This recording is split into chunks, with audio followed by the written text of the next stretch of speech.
Hey, what's good, powerful people? This is the Power Living with Purpose podcast with David C. Henderson, and this is Midweek Motivation. All right, this Midweek Motivation is forget about the hand they were dealt, just play yours. All right, Midweek Motivation is sponsored by DCH Merch Power Living Collection. You can find that at dchmerch.com. That's dchmerch.com. All right, so forget about the hand they were dealt, just play yours. So many times we see everybody comparing themselves to everyone else, and you're not the same as the person you're comparing yourself to. That's why I hate like the whole Michael Jordan, LeBron debate.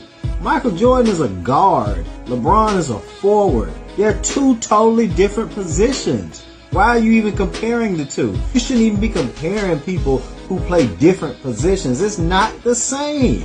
In terms of like high school athletes or college athletes, don't compare the person on offense if you play defense. Don't compare the person who's built a certain way if you're not built like that. Just play your position. Just play to your strength. And so what? The coach's kid gets all the playing time. So what? That's the hand he was dealt. The hand you were dealt is that you have the opportunity, just like all the rest of them, to play your best and to get your reps in when it's your time to shine. In life, in business, and at your job or whatever. So-and-so is buddy-buddy with the boss. You know, the manager likes so-and-so. They don't necessarily care for you as much. That's just the hand you dealt. But if you play your hand correctly, then you can still grind and work your way up, because that boss can get fired. That manager can get fired, and who didn't like you, but now they're gone, and now the big boss has come down, and you've been grinding, you've been working hard, and you got a good attitude, and the other people like you, even though the supervisor was on your back all the time. You know what I'm saying? If you're on a team and the coach is not giving you what you feel is adequate playing time, just keep grinding. Get out there in the off season, get out there before practice or after practice, and just keep getting better. Sports reporters will say that you can see talent jump off the screen. Like, when you see talent and it jumps off the screen, there's no denying. It don't even matter if what a coach says or not putting you in or whatever. It doesn't matter if that boss at work is not giving you the raise that you deserve or whatever like that. You know, or people that are following you on social media are not really giving you the likes and the shares and, you know what I'm saying, the engagement that you feel like you deserve. Like, you feel like you're putting out great content, but you're not getting a lot of engagement. You feel like you're putting out top level stuff. Well, just keep grinding. If you look at Mr. Beast and all the rest of them, man, they put in years. Someone put in a decade before they really blew up. Are you willing to put in a decade before you blow up? If you're not, then maybe you're not built for content creation. Maybe you're not built for it. You know, I look at my numbers sometimes, I'm like, they like that? Oh, okay, but they don't like this. Okay, all right.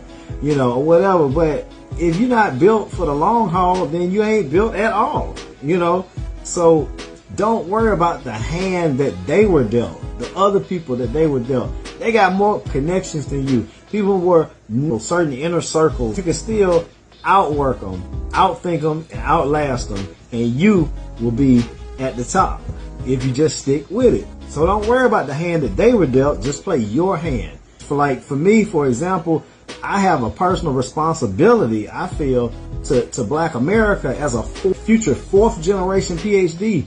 Like, my great grandfather got his PhD in 1910. He was born just 20 years after slavery ended. Grandfather got a PhD in 1940. My father got a doctor of veterinary medicine in 1980. I'm starting on mine next year, my PhD in integrative biosciences. Like, I owe it to Black America to keep that legacy going, that in education in my family as a Black man. You know, but if you're the first generation to even go to college in your family, then hey, you can't go back in time and put yourself in a different family, in a different city that you grew up in. If I would have came up in the hood or whatever as a first generation college student, then hey, it's on me. I am the future legacy creator. It is what it is. I can't say I came up struggling. I can't say I came up started from the bottom. I started from the middle. I'm not apologizing for the hard work that my ancestors put in over 100 years ago. The fact that I'm related to Booker T. Washington, that kind of, gets me in some doors. I'm not apologizing for that. I would look like a fool out here talking about, yeah, started from the bottom, now I'm here. I started from the middle. Are you kidding me? You know what I'm saying? My mom was a lawyer, dad was a doctor. I went to private school. I ain't started from no bottom. I wasn't out there in the struggle. I wasn't out there in the streets. I'd look like an idiot if I was out there come up with some struggle story about, growing up. Now, as an adult, as an entrepreneur, yeah, it's been hard. I've been struggling for real. But that's my choice to go that route. So, long story short, don't worry about the hand other people are dealt. That ain't your hand. You do what you were built to do. You were put on this earth for something. Find your purpose, find your passion. Anything else, you just killing time while you really trying to find what you were put on this earth to do. When you find what you were really put on this earth to do and what you're passionate about, that's when you're going to be successful. Because you're going to be forgetting about the hand that other people are dealt, and you're just going to focus on playing yours. This is the Midweek Motivation from Power Living with Purpose podcast with David C. Henderson. Stay powerful, my friends.